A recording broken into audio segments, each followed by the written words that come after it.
Hello everyone and welcome back to Let's Play Gravity Circuit. In the last part, we went after our first Rebel Circuit in the Optic Circuit Ray, and now it's time for us to go after our second one now that we did our first lap at the shops as well. In specific, I like to go top row then bottom row in this game because there's not really standard weaknesses in this game. We're going to head to the ore mines. The nearby mines have been taken over by the virus army. They seem mostly passive, but our tremor sensors are also going off. Such sudden tremors are surely caused by crash one of the Rebel circuits. The virus army we could eventually clear out on our own, but we would be powerless against Crash himself. So, go out there and put a stop to his drilling operations. Legal operations, mind you. He never applied for a mining permit. Take on this mission? Very well, prepare for transfer.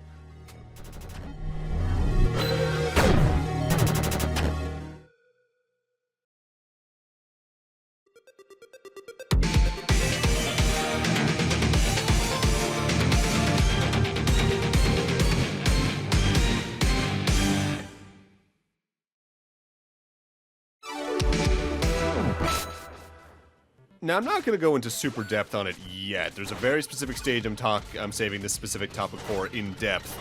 But one of my favorite details about this game is that every single one of the Rebel circuits has their own unique variant of the level selected theme, whereas most other games in this general subgenre of platforming in general that Mega Man and games inspired by it fulfill. Just have the one, maybe two at most if you get one specifically for like fortress type stages down the line. And I love it. It adds just a little bit more personality and charm to the game. This game's just full of it in spades on the whole. So the ore mines. We got a lot of conveyor belts to work around here, which push you and pull you as they go, yes, but they'll also drop down blocks and you need to try and just melt your way through by punching through them to get through without getting pushed over to spikes. But also, we have effectively the Mega Man type platformer equivalent to Metroid Crumble Blocks, where the moment you step on them, they start crumbling, but also you can just punch straight through them to begin with. So you need to be constantly on the move in a lot of this game's, stage's platforming areas to get through without taking hits to hazards and thus needing to start the room over again. Now, I know partially why I'm thinking about this specific topic. This game's stages are pretty long compared to, say, your average Mega Man stage, which are like 6-7 minutes long at the longest.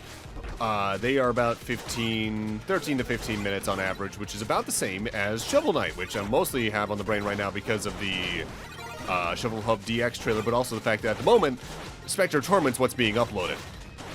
In fact, if I get this done correctly, that ends this Friday, and this should start going up that next Monday. We'll see. Hopefully I catch up in time. But this game stages, for being about as long as your average Shovel Knight stage, they don't feel as long in most cases. And I can't tell if maybe that's because the very minor eccentricities that make this closer to Mega Man than what Shovel Knight is kind of blend that in my brain a little better. Or it might be, what it feels like to me is the stages focus on fewer individual mechanics but do more interesting things with them than what Shovel Knight can do with the multitude of its mechanics, if that makes sense. Because your average Shovel Knight stage has some mechanics that are only used maybe once or twice, and thus the screens between them feel a little longer. With that said, another mechanic here at the ore mines, we actually just straight up have right armors from Mega Man X. They work just like they do there. You can dash with them by holding the run button down. You can melt through enemies pretty quickly using the drills attached to them. But the big thing is they have some pretty heavy jumps, but because of that, they can walk on top of spikes without getting sent backwards to an area. So you can use them to access certain routes you couldn't otherwise, usually leading to either some extra money to get stuff at the stores, or especially in most cases over to one of the 8 hostages we have to rescue in this particular stage. I'd say right here is where we see the hardest mechanic this particular stage has to offer. Conveyor belt ceilings, which means we're now using them to grapple along and avoid spikes, which in cases like that actually feel pretty good. But when you're trying to swing from one to one, trying to fight the grappling like this, trying to fight the conveyor belt rather, it doesn't feel the greatest, honestly, as your swinging arc is generally pretty good when the ceilings are stagnant, but when they're moving, there's something about it that just, it actively fights you in a way that feels worse than it probably should. And there's nothing to say I don't think it shouldn't make you feel like you're trying to fight it, like it's the entire point of the mechanic. But I guess the way to parse it is, the speed of the conveyor belts is fine. It's something about the way they specifically mess with the control of the swinging that doesn't feel the best for how it should. Like, it feels like the overall sharpness of the control is great, but it actively can hamper you in moments like that. I think is the best way to phrase it. The game controls a little too well, is what I'm saying, clearly. Now, last time we got our first pallet chip from Ray's stage, which turns us into this slightly paler red and allows us to fire a laser downwards as long as we hold the attack button down while jumping. And I really like this ability. It does good damage against boss fights because it can do multiple hits with one laser, but the main reason I really like this is that it has good combat utility while also being really good for platforming, as one of the best ways to get through certain areas in the game is to either just jump and then hold the laser down so you can extend your jump horizontally a little bit because you fall slower when you're doing that. But especially swinging off of a ceiling into doing that, into maybe bouncing off an enemy, because you can do that with the jump kick as well. It feels so good to chain your platforming together like that with this particular pallet chip, and that's why I like it so much. One of my favorite things about this game is that I genuinely think there is a setup for everyone, as the amount of chips you can get that allow you to change your intricacies of movement, the different burst techniques you can get from beating boss fights in certain orders, and especially the pallet chips, just leads to such build variety in a way that I think actively enhances the experience, because sometimes I think games like this don't need build variety, and having an actual build setup can actively harm the experience. I think that's the other thing that makes this game's stages feel like the right length for what they are, because they accommodate effectively for multiple playstyles in doing so, because you could either take things a little more slowly and have burst techniques, pallet chips, and all that that are a lot more defensively minded so you can keep yourself safer in the long run, or you could go the reckless way and try to get through as fast as possible using some really offensive-minded build setups, and that comes together really well in my eyes. The only real chip I'm not a fan of, honestly, is the last one I get in the campaign, which is the double jump. And now, I like double jumps. They can be satisfying as hell to just use to a point of destroying level design. But specifically in this game, I think it's a little too good, so I tend to leave that for last. I generally enjoy playing the game more where I actually am swinging around using the grappling hook rather than just jumping, swinging, double jumping, swinging again, then doing my downward laser. That is a comfortable jump combo, don't get me wrong, and there's some stages where that is absurdly useful. But I think it's just a little too good.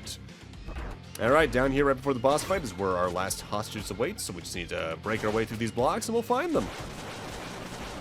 Now, something that I should talk about that I know would probably be a detraction for some given the genre this game's shooting for, but I think it's fine with this particular entry. Bosses in this game don't actually have weaknesses. You can go into any boss in any order and you're going to be fine. It's just a matter of how well you react to their attack pattern, on top of how well you use the game's combat system to get through their health more quickly. As doing combos that do more damage long term in a way that prevents them getting invincibility frames is overall your main goal here. But it definitely feels weird if you're used to playing the rest of this type of genre more that actually has weaknesses.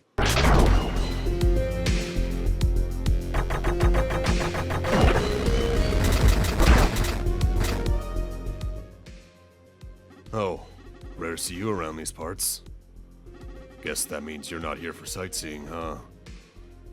It's nothing personal, Crash, but we can't have you collapse these mines. I understand. You have your reasons and I have mine. Such a bothersome situation, isn't it? I knew you would understand. So, don't think ill of my actions.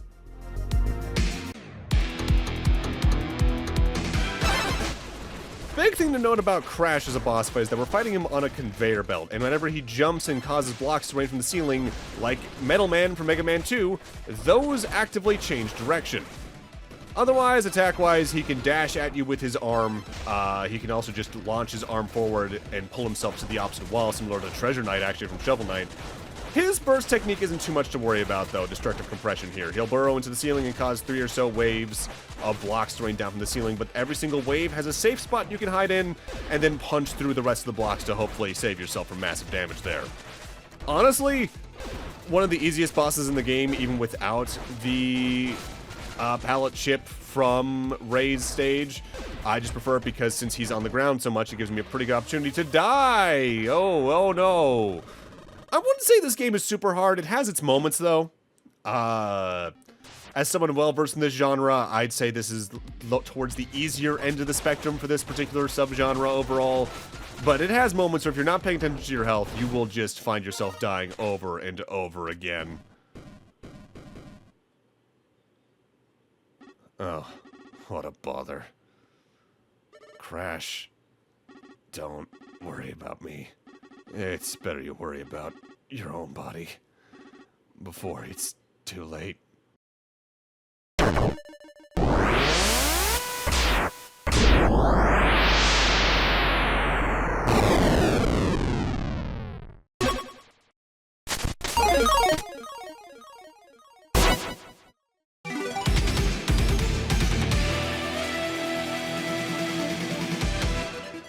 Crash's stage isn't too bad. The ceiling conveyor belts and the swinging there might cause some problems for some people, but ultimately I think this is a pretty straightforward stage. Also, you should note, by and large, if you're going to see me get bad ranks on the mission complete, it's almost always on the damage taken because I'm that reckless. Whoops. Alright, Colonel, what do you got to say? Good work out there. The tremors have stopped. That should teach everyone a lesson. Illegal drillings always keep me up at night. Let me know when you're ready to tackle the next mission. Alright, so let's go take what we got to everyone around here. We got a new pallet ship here. Oh well, while the virus army's still out and about, guess I don't have much to do other than wait here and paint. If nothing else keeps me forgetting the dangers that lurk out there. But never mind that. Here for a new coat of paint, are you? Very well. Stand still, please. Crash's pallet ship is probably one of my least favorite, if not my least favorite in the game. It increases your hookshot length very notably, which is pretty neat. And you can hold down a direction to fall faster, which is okay. But the hookshot length isn't worth losing any of the things you can get from most of the other pallet ships in the game to me. Albeit it is a nice color palette. This game in general takes a lot of inspiration from a lot of Game Boy Color aesthetics for its color palettes, and I love the way it looks. This time around for chips, I get the Chain Booster, Dodge Slider, and Surge Protector. The Chain Booster increases the knockback and power of your hookshot attacks, which partnered with the one I already got last time is really good. The Dodge Slider makes it so that you can actively dodge any attack while you're sliding, which makes it very spammable in a lot of certain situations. Meanwhile, the Surge Protector reduces the damage you take from active hazard damage rather than enemies. So if you're trying to be a bit reckless with platforming and hitting a lot of spikes, that's something you might want to keep in mind. With that, though, let's go see what our cloaked friend has to say about what we just did. Ah, you've been busy. I heard you confronted the brake circuit. Crash always was the relaxed, down-to-earth type. He got along with others well, often listening to others' woes. As such, he often ended up as the mediator when needed. If not for any other reason than his size, he's good at intimidation. Given his softer personality, he didn't like acting tough. But he knew some things required a more brute force approach. As for what Nega gets when you beat Crash, you get the Piercing Drill and the Distant Detonation. Piercing Drill is a grappling hook you shoot forward that can do multiple hits, and the Distant Detonation, your hook shot can explode on contact. The Piercing Drill I especially really like, but I don't really think there's a bad burst technique in this game. There's just some that don't really gel with my playstyle is the best way to put it. Ooh. You are real good at showing up at just the right time, Gravity Circuit. I was already ready to resign and to think there was nothing we could do for the boss of the mines. But not only you saved them, you also stopped the place from collapsing. That's some real mighty fine work. This way we can restart our mine operations again soon. After you take care of that pesky virus armor, of course.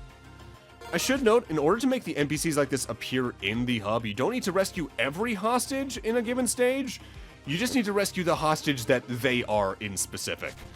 But I am going for them all anyway for other reasons. The Ark was unearthed years ago, or at least a good majority of it. Even when we first found it underground, we knew the Ark was larger than any building on the city. In fact, it might even be larger than a mountain, if it were to be unearthed entirely. However, no matter what we tried, we couldn't find a way inside. That made the whole structure all the more mystifying.